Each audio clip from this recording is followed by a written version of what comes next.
Hi friends, this video shows how to run a RAM booster and improve the performance of the device. So let me go to settings. Select settings icon from top.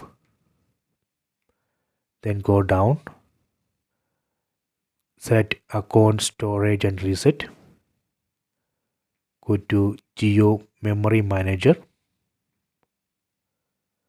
And here on the right side, you can see RAM booster. Select it. So now it's executing RAM booster. Done. See 9.9 MB cleared. So this way we can execute RAM booster and improve the performance of the device. So you can try this. You can also clear cache of all the applications here.